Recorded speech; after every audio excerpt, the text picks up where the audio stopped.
آپ کو دل کی گہرائیوں سے ستائش پیش کرنا چاہتا ہوں کہ غزہ کے مسلمانوں کے اوپر جو اس وقت بربریت اور ظلم کے پہاڑ توڑے جا رہے ہیں، اس کے اوپر آپ نے اور آپ کی ایرانی قوم نے ایک بہت مضبوط آپ نے موقف اپنایا ہے۔ میں سمجھتا ہوں کہ ہمیں مل کر اسلامی ممالک کو مل کر OIC کے لیول پر اور دوسرے فورم پر ہمیں بھرپور اپنی آواز اٹھانی چاہیے۔ پاک ایران تجارتی حجم $10 ارب تک بڑھانے کا اعلان، خصوصی اقتصادی زون کے قیام سمیت 8 مفاہمتی یادداشتوں پر دستخط، دہشت گردی کے خلاف مشترکہ کوششوں پر بھی اتفاق، پاک ایران سیکیورٹی تعاون سمجھوتے کی توثیق۔ وزیراعظم شہباز شریف نے کہا کہ ایران سے ہمارے مذہب، تہذیب اور سرمایہ کاری کے رشتے ہیں۔ غزہ پر سلامتی کونسل کی قرارداد کی دھجیاں اڑائی جا رہی ہیں، دنیا خاموش ہے، مل کر آواز بلند کرنا ہوگی۔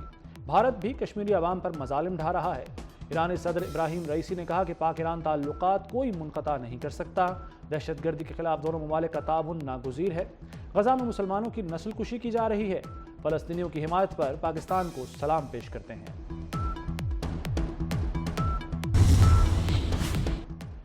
صدر مملکت آصف زرداری سے ایرانی صدر ابراہیم رئیسی کی ملاقات، ایوان صدر میں ہونے والی ملاقات میں دو طرفہ امور پر تبادلہ خیال، پاک ایران تعلقات کے فروغ پر گفتگو۔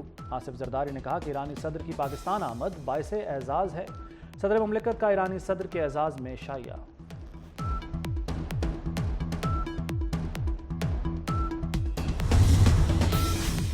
ایرانی صدر ڈاکٹر ابراہیم رئیسی سے army chief general Asim Munir کی ملاقات، باہمی دلچسپی کے امور پر تبادلہ خیال، علاقائی امن کی صورتحال اور بارڈر سیکیورٹی پر بھی گفتگو۔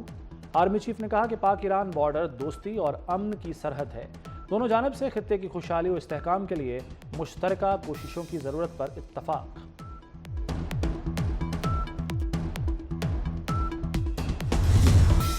ایرانی صدر ابراہیم رئیسی کا دورہ، چشم ماں روشن، دل ماں شاد، وزیراعظم ہاؤس آمد پر ایرانی صدر کا شایان شان استقبال، مسلح افواج کے دستے نے گارڈ آف آنر پیش کیا۔ وزیراعظم شہباز شریف نے وزراء کا ایرانی صدر سے تعارف کرایا، ایرانی صدر نے وزیراعظم ہاؤس میں پودا لگایا۔ ایرانی صدر سے وزیر خارجہ اسحاق ڈار کی ملاقات، دو طرفہ تعلقات کے فروغ پر بات چیت۔ معزز مہمان آج لاہور اور کراچی کا دورہ کریں گے، لاہور اور کراچی میں عام تعطیل ہوگی۔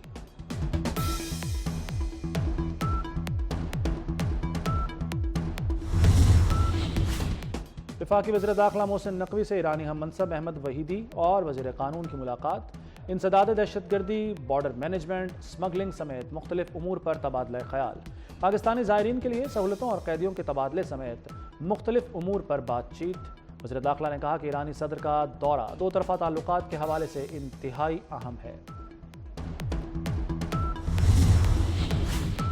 وفاقی حکومت کا بڑا فیصلہ، PTI حکومت کی وفاقی کابینہ ارکان کے نام ECL سے نکال دیے گئے، وزیر اعلیٰ خیبر پختونخوا علی امین گنڈاپور کا نام بھی ECL سے خارج، بانی PTI بشرا بی بی، فرح گوگی اور زلفی بخاری کے نام ECL میں ہی رہیں گے۔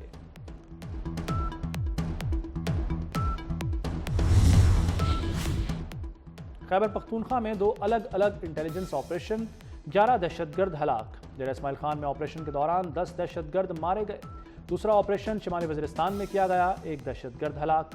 آپریشنز کے دوران ہتھیار، گولیاں اور دھماکہ خیز مواد برآمد۔ ISPR کے مطابق ہلاک دہشت گرد سیکیورٹی فورسز اور شہریوں کے خلاف متعدد دہشت گردی کی کارروائیوں میں ملوث تھے۔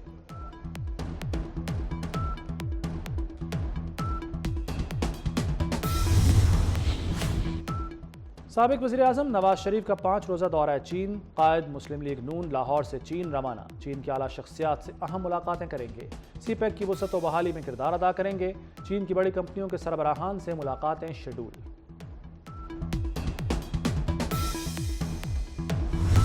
ایئر کنڈیشنڈ بسوں میں جائیں اور اس میں بھی کم سے کم کرایہ دیں۔ خواتین کی ذہنی طور پر ان کو اس طریقے سے سیکیور کرنا چاہتا ہے کہ وہ مرضی سے اپنے گھر سے جائیں، اپنی نوکریوں پہ، اپنے کالجز میں، اپنے اسکولز میں، اور بغیر کسی بھی ہیرسمنٹ کے فیئر سے یا ہیرسمنٹ کے ڈر سے ان کو وہ ایک سیف اینڈ سیکیور قسم کا سفری ماحول دستیاب ہو۔ کراچی میں خواتین کے لیے 2 ماہ تک پنک بس سروس مفت ہوگی، وزیر ٹرانسپورٹ شرجیل میمن نے پنک بس کے نئے روٹ کا افتتاح کر دیا، کہتے ہیں ترقی یافتہ ممالک میں بھی خواتین کے لیے ٹرانسپورٹ کی علیحدہ سہولت نہیں، خواتین کا اے سی بسوں میں سفر موٹر سائیکل سے بھی سستا ہوگا۔ فریال تالپور کی بہترین سفری سہولت دینے پر شرجیل میمن کی تعریف، کہا کراچی کے لیے زبردست ٹرانسپورٹ نظام لانا قابل تعریف ہے، عوام کو جدید ٹرانسپورٹ کی سہولت دینا بلاول بھٹو کا ویژن ہے۔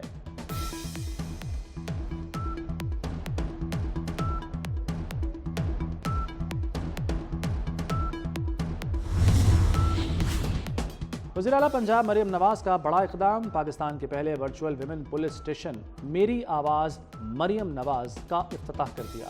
لاہور میں 100 جدید ایمرجنسی پنک 15 بٹن کا بھی اجرا۔ مریم نواز نے لاہور کے 50 مقامات پر فری وائی فائی پروجیکٹ کا بھی افتتاح کر دیا۔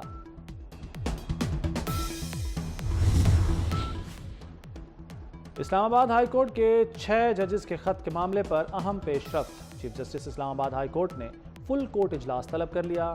چیف جسٹس عامر فاروق کے آفس نے تمام ججز سے تجاویز مانگی تھی۔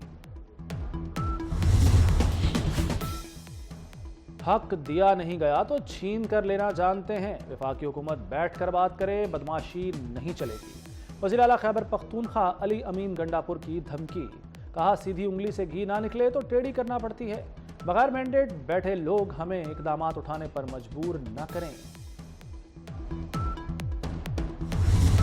میں سمجھتا ہوں کہ پاکستان کے خلاف ایک بہت بری اور گہری سازش کی جا رہی ہے اس ملک کے خلاف، اور اس سازش میں عمران خان جو ہے بہت بڑا کردار ہے۔ پاکستان کے خلاف اس سازش میں جس میں نقصان جو ہے وہ پاکستان کو پہنچایا جا رہا ہے۔ 2018 کی الیکشن میں ریکارڈ دھاندلی کر اس ملک کا وزیر اعظم بنایا۔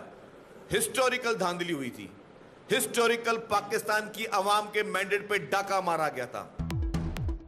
ملک کے خلاف گہری سازش کی جا رہی ہے، بانی پی ٹی آئی ملک کے خلاف سازش کر رہے ہیں۔ وزیر اطلاعات سندھ شرجیل میمن کی کڑی تنقید، کہتے ہیں بانی پی ٹی آئی کسی جماعت کو نہیں ملک کو نقصان پہنچانا چاہتے ہیں۔ 2018 کے الیکشن میں دھاندلی کی گئی، منی گالا سے وزیر اعظم ہاؤس تک ہیلی کاپٹر پر 1 ارب روپے خرچ کیے گئے۔ بانی پی ٹی آئی نے ایمانداری کے لبادے میں تاریخی کرپشن کی۔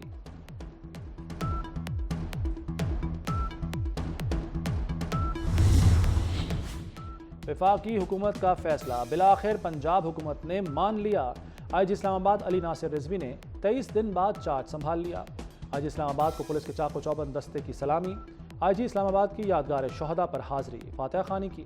سید علی ناصر رضوی اس سے پہلے D I G operations Lahore تعینات تھے۔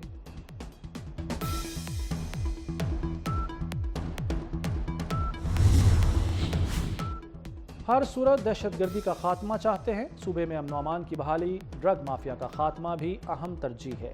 وزیر اعلیٰ سندھ کا اپیکس کمیٹی سے خطاب، مراد علی شاہ نے کہا کہ سندھ حکومت نے پہلے بھی امن بحال کیا، اب بھی اس کی بحالی کر کے دکھائیں گے۔ کچے میں ڈکیت اور کراچی میں اسٹریٹ کرائم کے خاتمے کے لیے اقدامات کر رہے ہیں۔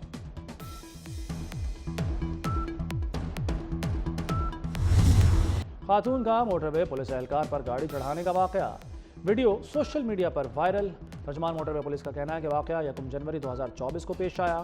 خاتون کو اوور سپیڈنگ پر اسلام آباد ٹول پلازا پر روکا گیا، راولپنڈی میں FIR درج کرا دی گئی تھی، پولیس نے تاحال ملزمہ کو گرفتار نہیں کیا۔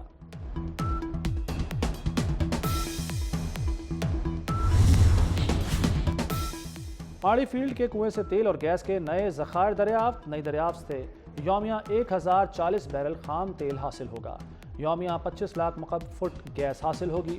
تیل اور گیس کی دریافت سندھ کے شہر ڈھرکی سے ہوئی۔ ماڑی پیٹرولیم کمپنی لمیٹڈ نے کنویں شوال 1 سے تیل کے ذخائر دریافت کیے۔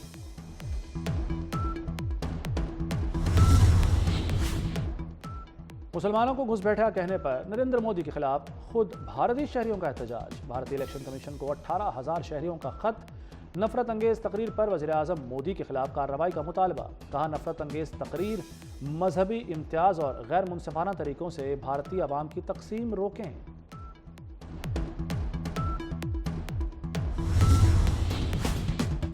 مالدیپ کے ووٹرز نے بھارت نواز انڈیا فرسٹ پالیسی مسترد کر دی، چین کی حامی جماعت پیپلز نیشنل کانگریس پارٹی بھاری اکثریت سے جیت گئی، صدر محمد معیزو کی پیپلز نیشنل کانگریس نے 2/3 سے زیادہ ووٹ حاصل کیے۔